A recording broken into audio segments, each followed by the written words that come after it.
தம்பி ரங்கராஜ் பாண்டே, என்ன தம்பி நீங்க மனச்சாட்சிப்படி உண்மையை சொல்லுங்க தம்பி. எடப்பாடி பல்ட்டி அடிச்சிருக்காங்க சொல்லுங்க தம்பி. தம்பி சவுக்கு சங்கர், நீங்களும் எடப்பாடி பல்ட்டி அடிச்சிருக்காங்க சொல்லுங்க.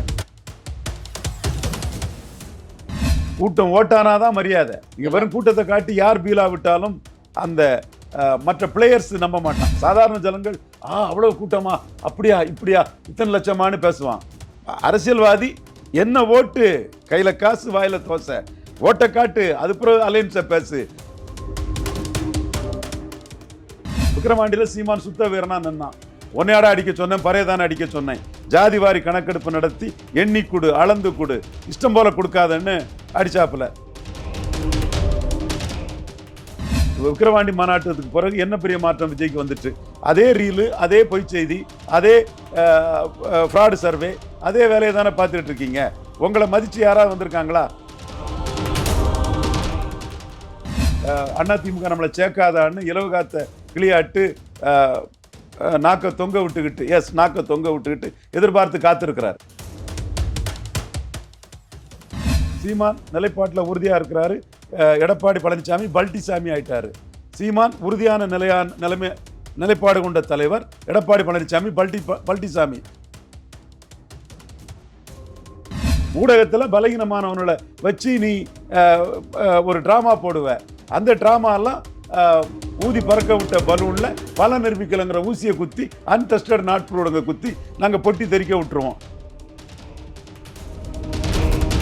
ஸ்டாலின், எடப்பாடி, விஜய் 3 வரும் ஒரே குட்டையில் ஊறிய 3 மட்டைகள்.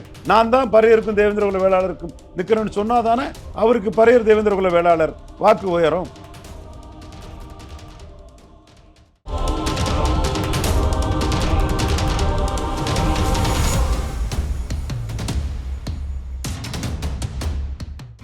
எல்லா பெஞ்ச் நேயர்களுக்கு வணக்கம். இன்னைக்கு நம்ம கூட அரசியல் திறனாய்வாளர் ரவீந்திரன் துரைசாமி சார் இருக்காரு. அவர்கிட்ட கேட்க நிறைய கொஸ்டின்ஸ் இருக்கு, வாங்க கேட்போம். வணக்கம் சார். வணக்கம் தம்பி. அதான் சார், இப்போ வந்து நம்ம கூட்டத்தை காட்டிட்டா, இப்போ வந்து விஜய் அதுதான் பண்றாரு, மாநாட்டுக்காக கூட்டம் கூட்டிட்டு இருக்காரு அப்படின்னும் போது மக்கள் கூட்டத்தை மட்டும் தான் பாக்குறாங்களோ? அதாவது விழுற ஓட்டு தான் வகை, நிரூபிச்ச ஓட்டு தான் வகை. கூட்டம்லாம் ஏட்டு சுரக்கா, கறிக்கு உதவாது. கூட்டம் ஓட்டானாதான் மரியாதை. நீங்க வெறும் கூட்டத்தை காட்டி யார் பீலா விட்டாலும் அந்த மற்ற பிளேயர்ஸ் நம்ப மாட்டான். சாதாரண ஜனங்கள் அவ்வளவு கூட்டமா, அப்படியா இப்படியா இத்தனை லட்சமானு பேசுவான். அரசியல்வாதி என்ன ஓட்டு, கையில காசு வாயில தோசை, ஓட்டை காட்டு, அது பிறகு அலைன்ஸை பேசு. சும்மா உங்ககிட்ட என் கையில 100 ரூபா இருந்தால் தான் நான் 50 ரூபா கடன் கொடுக்க முடியும். 0 ரூபா வச்சு எங்க கடன் கொடுக்க முடியும்? அப்போ பலம் நிரூபிக்காத ஒருத்தன் அடுத்தவனுக்கு எப்படி ஓட்டை கொடுத்துட முடியும்? புரியுதா? விஜயால எடப்பாடி பழனிசாமிக்கு ஓட்டை கொடுத்துட முடியாது. விஜய் உழைச்சி அவர் ஓட்டை எடுக்கலாம். ஆனா நீங்க வந்து ஏட்டுக்கு சுரக்காய்னு சொல்லிட்டே இருக்கீங்க. ஆனா அவர் வந்து முதலமைச்சர் வேட்பாளர் அவங்க கட்சியில இருக்கவங்க பேசிட்டு இருக்காங்க. ஓபிஎஸ் போவான்னு பேசிட்டு, ஒரு முன்னாள் முதலமைச்சர் அவர் கூட கூட்டணி போவாங்க. இல்ல, யார் முதலமைச்சர் வேட்பாளர்? முதலமைச்சர் விஜய் தான் இருப்பாரு. இருப்பாருன்னு தானே சொல்றீங்க. ஓபிஎஸ் ஒத்துக்கிட்டாரா? இல்ல, ஒத்துக்கிடாம எப்படி ஒத்துக்கிடாத வர்றது ஏட்டு சுரக்காதான். ஆனா நம்ம இன்ஃபர்மேஷன் வரும்போது அவர் கூட பேசுறதுக்கு ட்ரை பண்றதுக்கான அறிகுறி இருக்குல்ல. அதான் நீங்க சீமான்ட்ட கூட பேசுனாங்க. சீமான், தம்பி நீ வேணா எனக்கு பின்னாடி இரு, அதான் இல்லாத ஓட்டை நீ எப்படி டிரான்ஸ்ஃபர் பண்ணுவ? உனக்கு ரசிகர் பலம் இருக்குது, பிரச்சார பலம் இருக்குது, கொஞ்சம் சீட்டை ஏன்ட்ட வாங்கிட்டு போ, தம்பி நீ எனக்கு சபார்டினேட்டாக இருந்தாலும் சீமான் சொன்னார். அப்போ ஓபிஎஸ் என்ன சொல்லுவார்? பலம் நிரூபிக்காத விஜய் எப்படி ஒத்துக்குவார்? ஏட்டு சுரக்காய் எப்படி ஒத்துக்கிடுவார்? கடை விரித்தேன் கொள்வார் இல்லைன்னு நான் சொன்ன மாதிரி தானே அவர் மாநாடு தொடங்கியும் இன்னும் 1% பலம் கொண்ட ஒருத்தர் கூட அவர்கிட்ட வரலையே. அப்படி பார்க்கும்போது ஓபிஎஸும் முன்னாள் முதலமைச்சராக இருந்தவர், பாஜக கூட்டணியில் இருக்கும்போது ஒரு செகண்ட் ஃபீல்டில் தானே இருந்தார், தனி சின்னத்தில் தான் இருந்தார். ஆமாம், நான் விஜய் கிட்ட போய் நான் வந்து முதலமைச்சர் வேட்பாளர் ஓபிஎஸ்ல கேட்க முடியுமா? அது அவங்க 2 பேரும் சந்திச்சு பேசும்போது தான் தெரிய வரும். அது வரலையும் இது வந்து பேச பொருளாக சும்மா ஒரு பாலிட்டிக்காக நம்ம பேசிட்டு இருக்கலாம். அதான் கற்பனையா கதையா கப்ஸா அளந்து விட்டுடலாம். ராகுல் காந்தி வராரு, கிளின்டன் வராரு, இப்போ அமெரிக்க ஜனாதிபதி யாருப்பா, இப்போ நம்ம இந்தியாவுக்கெல்லாம் ட்ரம்ப் வராருன்னு ரீலை விட்டுட்டு இருக்கலாம். அது ஜான ஆரோக்கியசாமி, அது கைவந்த கலை. மோசடி ஜான ஆரோக்கியசாமிக்கு முன்னாடியே விஜய் இந்த மோசடி தனமா போய் சொல்ல, ஆட்களை வச்சு போய் சொல்றதுல அவரும் சமர்த்தர். அப்போ கேட்கவா வேணும் 2 பொய்யர்கள் ஒன்னா சேரும்போது? சரி, இப்போ அரசியல் காலத்தில் எடுத்துக்கிட்டா தாவேக்காவோட பொசிஷன் வந்து ரொம்ப வீக்காக தான் இருக்குன்னு நீங்கள் சொல்ல வரீங்களா? கத்திரிக்காய் முத்துனா சந்தைக்கு வந்து போகும். நீ 2026 எலெக்ஷன் கமிஷன் ஒரு இதை சொல்லுது, அதை நீயும் ஒத்துக்கணும், ரவீந்திரனும் ஒத்துக்கிட்டு தான் போவான். Seeing is believing. இந்த டகால்ட்டி பொய்யெல்லாம் ரவீந்திரன் துரைசாமிகிட்ட நடக்காது, பல நிரூபித்த அரசியல் தலைவர்கிட்ட நடக்காது. ஊடகத்தில் பலகீனமானவங்களை வச்சு நீ ஒரு ட்ராமா போடுவ. அந்த ட்ராமாலாம் ஊதி பறக்க விட்ட பலூன்ல பலம் நிரூபிக்கலைங்கிற ஊசியை குத்தி அன்டெஸ்டட் நாட் ப்ரூவ்டுங்க குத்தி நாங்கள் பொட்டி தெறிக்க விட்டுருவோம். நீங்கள் எத்தனை லட்சம் காட்டினாலும் தேர்தல் ஆணையம் சொல்ற ஓட்டு தான் உங்க ஓட்டு. அப்ப மதுரை மாநாட்டுக்கு எந்த இம்பார்ட்டன்ஸ் இருக்காதுன்னு நினைக்கிறீங்களா நீங்க? நீங்க விக்கிரவாண்டி மாநாட்டத்துக்கு பிறகு என்ன பெரிய மாற்றம் விஜய்க்கு வந்துட்டு? அதே ரீலு, அதே பொய் செய்தி, அதே ஃப்ராடு சர்வே, அதே வேலையை தானே பார்த்துட்டு இருக்கீங்க. உங்களை மதிச்சு யாராவது வந்திருக்காங்களா? இப்போ தேமுதிக ஸ்டாலின் கொடுக்குறது எம்பி போஸ்ட், எம்எல்ஏ போஸ்ட்னு ஸ்டாலினை மதிச்சு போய் பார்த்தாச்சு. ஓபிஎஸ் ஸ்டாலினை மதிச்சு போய் பார்த்துட்டாரு. ஏற்கனவே இருந்த கட்சிகள் இன்டாக்டா இருந்து ஸ்டாலினை எல்லாரும் பார்க்குறாங்க. புதுசா 2 கட்சி பார்க்குறாங்க.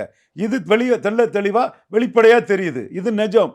நீங்க ஃப்ராடுத்தனத்தை பலகீனமான பத்திரிகையாளர்களை பிடிச்சி அரசியல் விமர்சனங்களை பிடிச்சி பொய்யா கலரா ரீல் விட்டுட்டு இருக்கீங்க. 1 கோடி 2 கோடி 10 லட்சம் இந்த வானத்தை போல காமெடி மாதிரி. அம்மா தாயே மகாபிரபுவே தர்ம பிரபுவே 2 இட்லி பார்சல் 2 வடை பார்சல், இந்த மாதிரி வானத்தை போல காமெடியை ஜான ஆரோக்கியசாமியும் விஜயம் பண்ணிட்டு இருக்கீங்க. நிரூபிங்கப்பா ஓட்ட. அதான் நான் சொன்னேன், சகாதேவ மாதிரி சொன்னேன். 24 நிரூபிச்சா அவனுக்கு மரியாதை என்ன. நீங்கள் 24 கட்சி ஆரம்பிச்சுட்டு லெட்டர் பேடாக இருந்தீங்க. சரி, பிரசாந்த் கிஷோர் பீகாரில் பண்ண மாதிரி போலரைசேஷனை உடச்சி விக்கிரவாண்டியில் நின்றுருக்கணும். விக்கிரவாண்டியில் சீமான் சுத்த வீரனா நின்னான். ஒன்னையாட அடிக்க சொன்னேன், பறையதானே அடிக்க சொன்னேன். ஜாதிவாரி கணக்கெடுப்பு நடத்தி எண்ணி கொடு, அளந்து கொடு, இஷ்டம் போல கொடுக்காதன்னு அடிச்சாப்புல. நீங்கள் இதை சொல்லதுக்கு தைரியம் இல்லாமல் விக்கிரவாண்டி களத்தை விட்டு ஓடினீங்க. லெட்டர் பேடாக இருந்தீங்க கட்சி ஆரம்பிச்சு. அடுத்து ஈரோடு கிழக்கு களம். பெரியார் மண்ணா பெரியாரே மண்ணாங்கிறதான் அங்கே. இது பெரியார் மண்ணுங்கிறதுல ஸ்டாலின் வந்துட்டாரு, பெரியாரே மண்ணுங்கிறதுல சீமான் வந்துட்டாரு. அப்போ நீங்கள் ஸ்டாலினுக்கு பின்னாடி இன்னொரு தொங்கு சதையா பெரியார் அண்ணான்னு ஸ்டாலினுக்கு பின்னாடி போய் நிற்கணும். இதெல்லாம் எதுக்கு? நீங்கள் மக்களவை தேர்தலில் 4 முனை நடந்த இடத்துல 5வது முனையாக நீங்கள் நின்று இருப்பீங்கன்னா உங்களுக்கு நல்ல ஓட்டு கிடச்சிருக்கும். சகாதேவ மாதிரி சொன்னேன். இப்போ என்ன நிலைமை வருமோ, எப்படி அரசியல் அணிகள் அமையுமோன்னு தெரியாமல் கட்சி ஆரம்பிச்சுக்கிட்டு புலிவாலை பிடிச்ச கதையா மீண்டும் அதே பழைய கீர்ன ரெக்கார்டு மாதிரி மாநாடு கூட்டம் கல்ட்டு இதுன்னு பீலாவும் ரீல்களையும் விட்டுட்டு இருக்கீங்க.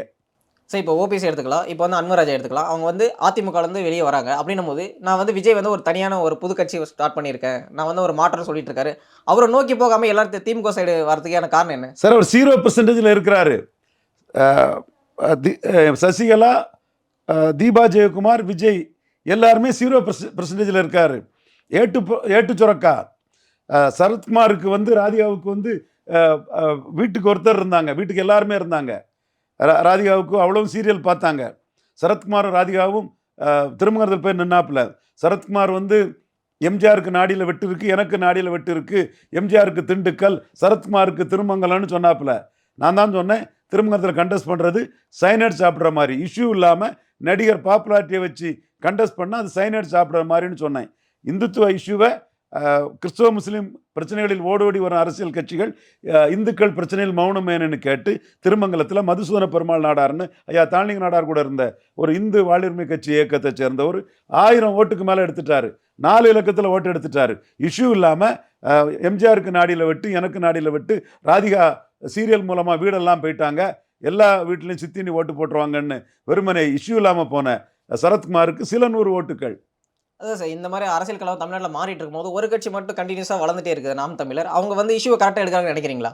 இஷ்யூவை கழுத்தாக எடுத்து உறுதியான நிலைப்பாட்டில் தனிச்சே போட்டியிடுறதுனால வளர்ந்துட்டு இருக்காங்க. இப்பவும் விஜய்கிட்ட உள்ள குழப்பம் சீமான்ட்ட இல்லை. திமுகவும் அண்ணா திமுகவும் காங்கிரஸ் பாஜக ஊதுகுழல்கள் ஒட்டுணிகள் தொங்கு சதைகள்னு அடிச்சுட்டு இருக்கிறாரு. ஒரு தீமைக்கு இன்னொரு தீமை மாற்று இல்லைன்னு சொல்கிறாரு. பேயை டைவர்ஸ் பண்ணிட்டு பிசாசை கட்ட முடியாதுங்கிறாரு. திமுகவும் அண்ணா திமுகவும் பிசாசுங்கிறாரு. இவர் பாஜகவை தள்ளி விட்டுக்கிட்டு அண்ணா திமுக நம்மளை சேர்க்காதான்னு இலவு காத்த கிளியாட்டு நாக்க தொங்க விட்டுக்கிட்டு எதிர்பார்த்து காத்திருக்கிறார். சரி, இப்போ வந்து சீமான் வந்து இந்த மாதிரி ஒரு பிரச்சனை வந்து அதிமுக திமுக 2க்கும் சேர்த்து வந்து எதிர்த்து பிரச்சனை பண்ணுறது, இங்கே வந்து ஆளுங்கட்சியாக இருக்கிற திமுக தான் அட்வான்டேஜாக மாறும். அவர் வந்து வளர்ச்சிங்கிறது அவர் ஜெயலலிதா மறைவுக்கு பிறகு எடப்பாடி பழனிசாமியை பலகீனப்படுத்தி தான் வளர்கிறாரு. எடப்பாடி பழனிசாமியும் மீண்டும் பலகீனப்படுறாரு. சீமான் நிலைப்பாட்டில் உறுதியாக இருக்கிறாரு. எடப்பாடி பழனிசாமி பல்டிசாமி ஆயிட்டாரு. சீமான் உறுதியான நிலைப்பாடு கொண்ட தலைவர். எடப்பாடி பழனிசாமி பல்டிசாமி. தம்பி ரங்கராஜ் பாண்டேக்கும் தம்பி சவுக்கு சங்கருக்கும் சொல்லிக்கிறேன், தம்பிமார்களே, அவர் எந்த காலத்திலும் பிஜேபியோட கூட்டணி இல்லைன்னு சொன்னாரா இல்லையா? இப்போ பல்ட்டி அடிச்சிருக்காரா இல்லையா? தம்பி ரங்கராஜ் பாண்டே, என்ன தம்பி நீங்க மனச்சாட்சிப்படி உண்மையை சொல்லுங்க தம்பி, எடப்பாடி பல்ட்டி அடிச்சிருக்காங்கிறத சொல்லுங்க தம்பி. தம்பி சவுக்கு சங்கர், நீங்களும் எடப்பாடி பல்ட்டி அடிச்சிருக்காங்கிறத சொல்லுங்க. நான் சொல்றது உண்மைதானே, பல்ட்டி அடிச்சிருக்காரா இல்லையா? பல்ட்டி அடிச்சிருக்காரு தான். அது ஏன் தம்பிமார் சொல்ல மாட்டேங்கிறாங்க? அப்போ சீமான் உறுதியா நிற்கிறாரு. மக்களுக்கு தெரியும் தம்பி ரங்கராஜ் பாண்டேயும் தம்பி சவுக்கு சங்கரும் எடப்பாடிக்கு பல்ட்டியை மறைச்சாலும் மக்களுக்கு தெரியும், மக்கள் சீமானுக்கு சாதகமா தீர்ப்பு வழங்கிட்டே இருக்கிறாங்க. அதே மாதிரி விக்கிரவாண்டியில எண்ணி கொடு, அளந்து கொடு, ஜாதிவாரி கணக்கெடுப்பு நடத்தி எல்லா ஜாதிக்கும் இடஒதுக்கீடு கொடு, கரெக்டா பேசினார். கூடுதல் இருந்தா கூடுதல் கொடுத்துக்க, குறைவா இருந்தா குறைவா கொடுன்னாரு. அப்போ எடப்பாடி பழனிசாமி கடலூர்ல என்ன சொல்றாரு? நான் 10.5 தருவேங்கிறாரு. இந்த 10.5 பற்றி பேச வேண்டிக்கு பயந்து தானே எடப்பாடியும் அவருக்கு ஸ்டூஜி சிவி சண்முகமும் அவருக்கு அடியாள் மாதிரி செயல்படக்கூடிய சிவி சண்முகமும் களத்துக்குள்ள போகல விக்கிரவாண்டியில. இப்போ ஜாதிவாரி கணக்கெடுப்பு நடத்தாமலே 10.5 கொடுப்பாராம். அப்போ சீமான் சொல்றதானே நியாயம்? சீமான் தானே வண்ணார் நாவிதர் குயவர் போயர் ஒட்டர் வேட்டுவ கவுண்டர் ஊராளி கவுண்டர் தொட்டிய நாயக்கர் மருத்துவர் மங்களா முக்குவர் பரதவர் பரதராஜகுல மீனவர் ஆண்டி பண்டாரம் ஜங்கம் போன்ற அவ்வளவு சிறிய எண்ணிக்கை சமூகங்களுக்கும் நியாயத்தோட நிற்கிறாரு. எடப்பாடி பழனிசாமியும் இவர் சிவி சண்முகமும் நியாயமா நடக்கலையே, அவங்க அநீதி இல்லா பண்ணுனாங்க இந்த ஜாதிகளுக்கு. இப்போ முக்குலத்தோரியான் போஸ்டர் அடிக்கிறாங்க, ஏன் புலித்தேவர் படை வந்து சங்கரங்கோயிலில் மஞ்சள் படையோட வச்சு கருப்பு கொடி காட்டுறாங்க. ஸோ இவங்க வந்து நியாயமா நடக்கலைங்கிற அந்த அடிப்படையில் தானே இது நடக்குது. அப்போ எடப்பாடி சீமான் கம்பாரிசன், சீமான் அனைத்து ஜாதிகளுக்கும் நியாயமானவர். எடப்பாடி பழனிசாமி ஜாதிவாரி கணக்கெடுப்பு நடத்தாமலே எடப்பாடியில் ஜெயிக்கிறதுக்காக ஒரு ஜாதிக்கு அடிபணிஞ்சு அரசியல் பண்ணுவார். சீமான் கன்சிஸ்டண்டான ஒரு லீடர், எடப்பாடி பழனிசாமி இன்கன்சிஸ்டண்டா மாறி மாறி முடிவெடுக்கக்கூடியவர். சீமான் எந்த களம்னாலும் விக்கிரவாண்டினாலும் ஈரோடு கிழக்குனாலும் நிற்பார். ஈரோடு கிழக்கில் நின்னா விளவங்கோட்டில் 4வது போனது மாதிரி ஈரோடு கிழக்கில் தனக்கும் சீமானுக்கும் பெரிய வித்தியாசம் இல்லைன்னு எடப்பாடி களத்தை விட்டு ஓடிட்டாரு. இது எல்லாம் நடந்த விஷயங்கள். நாளைக்கு நடக்க போறது எப்படின்னு சொல்லுங்க. நடந்த விஷயங்களை நீதி நேர்மை நாணயம் உண்டுன்னா என் தம்பி ரங்கராஜ் பாண்டேயும் என் தம்பி சவுக்கு சங்கரும் சரியா இல்லையாங்கிறத இன்னும் அவங்க வீடியோவில் போடட்டு, அல்லது இதை நீங்க மூடி மறைக்கணும் மறைச்சிக்கலாம், நான் பேசுவேன். சரி, இப்போ சீமான் பேசும்போது என்ன பேசுறாருன்னா, இப்போ வந்து பறையர்களுக்கும் இல்லை வந்து அனுதிகளுக்கும் ஒரு ரிசர்வேஷன் பற்றி பேசும்போது அது வந்து எதிரில் இருக்கிற அதிமுக கூட்டணிக்கு எப்படி பெனிஃபிட் ஆகுதுன்னா, மாற்று மொழியில் இருக்கிறவங்க எல்லாரும் அவங்களுக்கு வந்து போடுறதுக்கான இப்போ தெலுங்கர்களை எடுத்துக்கிட்டா இப்போ திமுக சைடு கன்சாலிடேட் ஆகுறாங்க. இது வந்து திமுக தானே அட்வான்டேஜ் ஆகுது, தெரிஞ்ச திமுக ஹெல்ப் பண்ணுறாரு. அதனால என்ன இருக்குது, நான் வளரணும், நான் வளர்ந்தாதான் எனக்கு மரியாதை. நான் சீஃப் மினிஸ்டர்னா தான் இன்னைக்கு என்ன விமர்சிக்க வந்து நாளைக்கு என் பின்னாடி வந்து நிற்பான். அப்போ நான் சீஃப் மினிஸ்டருக்கு என்ன பண்ணணும்? நான் பறையருக்கும் தேவேந்திர வேளாளருக்கும் 20% இருக்கிறாங்க, அவங்களுக்கு சாதகமாக நின்னா தானே நான் 26 அல்லது 31 சிஎம் ஆக முடியும். நான் முதலமைச்சர் ஆகிறதுக்கு நான் வளர்ச்சிக்கான அரசியலை தான் நான் பண்ண முடியும். அது அருந்ததியர்கள் ஸ்டாலின் பின்னாடி போனா என்ன, நாயுடு ரெட்டி போயர் ஒட்டர் ஸ்டாலின் பின்னாடி போனா சீமானுக்கு என்ன? சீமான் வளரணும், அப்படித்தானே வளர்ந்துட்டு இருக்கிறாரு. அன்னைக்கு ஜெயலலிதா வந்து வீரப்பனை விளைஞ்சடிச்ச காட்டு கொள்ளக்காரன்னு சொல்லும்போது வீரப்பன் கொள்ளக்காரம்னா கருணாநிதிக்கும் ஜெயலலிதாவுக்கு என்ன பேருன்னு கருணாநிதி சேர்த்து தானே சொன்னார். நீங்கள் கருணாநிதியை சேர்க்காம சொன்னீங்கன்னா இவருக்கு உருவாக்கக்கூடிய ஜெயலலிதா எதிர்ப்பு கருணாநிதிக்கு போகும், சீமானுக்கு என்ன லாபம்? அப்போ நீங்கள் ஸ்டாலின் எடப்பாடி விஜய் 3 வரும் ஒரே குட்டையில் ஊறிய 3 மட்டைகள். நான் தான் பறையருக்கும் தேவேந்திர குல வேளாளருக்கும் நிற்கிறேன்னு சொன்னாதானே அவருக்கு பறையர் தேவேந்திர குல வேளாளர் வாக்கு உயரும், மற்றவங்களுக்கு உயரதை பற்றி அவருக்கு என்ன? சரி, இப்போ வந்து பீகாரில் வந்து எலெக்ஷன் கமிஷனுடைய ப்ராசஸ் போயிட்டு இருக்குல்ல சார், அதில் பார்க்கும்போது கூட பீகாரோடைய தொழிலாளர் தமிழ்நாட்டில் வந்து ஓட் கிடைக்கிறதுக்கு வாய்ப்பு இருக்குது அப்படின்னு பேசிட்டு இருக்காங்க. இந்த விஷயத்தில் கூட சீமான் வந்து என்ன சொல்கிறாருன்னா, தமிழ்நாட்டுடைய பொலிட்டிக்கல் சுச்சுவேஷன் நம்ம விட்டு கொடுக்கக்கூடாது அப்படின்னு பேசுகிறார். அவர் சுச்சுவேஷன் கரெக்டாக யூஸ் பண்ணுறாரோ? அவர் என்ன லாபம் வருதோ அந்த ஸ்டாண்டை எடுக்கிறாரு. அவர் எடுக்கிற ஸ்டாண்டெல்லாம் எனக்கு உடன்பாடுன்னு நம்ம எடுத்துக்கொள்ள முடியாது. அவர் வளர்ச்சிக்கான ஸ்டாண்டை எடுக்கிறார். இப்போ அந்த பீகாரி வாக்காளர்கள் வந்து தமிழ்நாட்டில் சேர்றது வந்து பாஜகவுக்கு ஒரு அனுகூலமாக அமையும் அப்படின்னு பேசப்படுது. காங்கிரஸ்காரங்களும் அவங்கள்ட்ட இல்லாமல் இருக்க மாட்டாங்க இல்லையா? ஆமாம், காங்கிரஸும் ஓரளவு பீகாரில் இருக்குதில்ல, காங்கிரஸ்காரங்களும் அந்த ஒர்க்கர்ஸில் இருப்பாங்க. சரி, இப்போ இந்த மாதிரி ஒரு அரசியல் நடக்கும்போது இப்போ சீமானுடைய ஸ்டேக் வந்து தமிழ்நாட்டு அரசியல் வளர்ந்துட்டே இருக்கும்னு நினைக்கிறீங்களா? கண்டிப்பாக வளர்ந்துட்டு இருக்கு. அது இப்படி ஒரு சக்தி தேவைங்கிறத சத்யராஜ் சொல்கிறாரு. சீமான் சீஃப் மினிஸ்டர் ஆகிறாரோ இல்லையோ, சீமான் மாதிரி ஒரு அரசியல் சக்தி தமிழ் மண்ணுக்கு தேவைன்னு அஜய் ஆனந்த் பாரிஸில் இருந்து ஒரு தேசிய இனங்களுக்காக பேசக்கூடிய ஒரு தெலுங்கு பிராமண சகோதரன் சொல்கிறான். இப்படி ஒரு தரப்பு மக்களுக்காக சீமான் தேவைங்கிற கருத்தை சீமான் சீஃப் மினிஸ்டர் ஆகிறாரோ இல்லையோ அவர் தேவைங்கிற கருத்தை சொல்லக்கூடியவங்களே, அவர்கிட்ட நியாயம் இருக்குன்னு சொல்லக்கூடியவங்களே நிறைய இருக்காங்க. அதான் சார், இப்போ சீமானோட பொசிஷன் வந்து நீங்க இம்ப்ரூவ் ஆயிட்டே இருக்கும் அப்படின்னு சொல்றீங்க. ஆனா நிறைய பேர் என்ன சொல்றாங்க, சீமானோடைய இளைஞர்கள் ஓட்ட வந்து விஜய் சாப்பிடுவாரு அப்படின்னு ஒருத்தர் பேசிட்டு இருக்காங்க நிறைய பேர். கமலஹாசன் சீமான் கம்பாரிசன் எப்படி சீமானுக்கு லாபமோ, விஜய் சீமான் கம்பாரிசன் சீமானுக்கு லாபம். இப்போ நீங்க பேசுனீங்க இல்லையா, விஜய் அருந்ததியர் பக்கம், சீமான் பரையர் தேவேந்திரர் பக்கம். ஓகே. சீமான் அந்த ஆணவ படுகொலை கண்டிக்கிறாரு. விஜய் இதில் ரெண்டும் கட்டான், வலமும் போகாமல் இடம் போகாம நடுப்பில் போய் அடிபட போகிறாரு. தென் பாராளுமன்ற கட்டடத்தில் சமஸ்கிருதம் இருக்கு, ஏன் தமிழ் இல்லைன்னு சீமானா தான் போல்டாக கேட்க முடியும். நேற்று சூர்யா ரசிகர்கள், சிம்பு ரசிகர்கள்லாம் சீமானை மதுரையில் வந்து பார்த்துருக்காப்புல. சீமான் அவங்கள்ட்ட சொல்கிறாப்புல, ரசிகர் மன்றங்கிறது வேற, அது நீங்கள் பண்ணுங்க. சீமானை நீங்கள் ஆதரிக்கிறீங்கன்னா சீமான் வந்து தமிழ்ல இருந்து வந்தது தான், தெலுங்கு மலையாளம் கன்னடம் துளுன்னு சொல்கிறோம். இதை மற்ற அரசியல் தலைவர் யாரும் சொல்லலை. அப்போ சீமான் வந்து தமிழுக்கும் தமிழர்களுக்காக நிற்கிறாங்கிற அடிப்படையில் நீங்கள் ஆதரிங்க.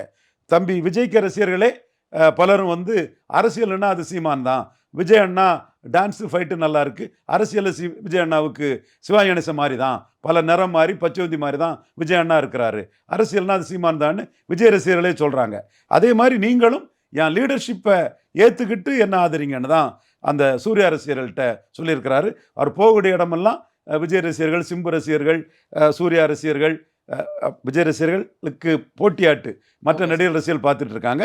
சீமான் அவர்கள்ட்ட அரசியல் படுத்தி தமிழுக்கும் தமிழர்களுக்கும் சீமான் நிற்கிறான், தமிழ்ல இருந்து வந்ததான் மலையாளம் தெலுங்கு கன்னடம் துளுன்னு சொல்லக்கூடிய ஒரே தலைவனாக சீமான் நிற்கிறான். இந்த மாதிரி நீங்கள் தமிழரோட எனக்கு ஆதரவு தெரிவிங்க, அந்த இடத்துல அவங்களை அரசியல் படுத்தி மாற்றிட்டு இருக்காரு. ஸோ உங்கள் நேரத்தை ஒதுக்கி நிறைய கருத்துக்களை தெரிவித்தமைக்க ரொம்ப நன்றி சார். நன்றி.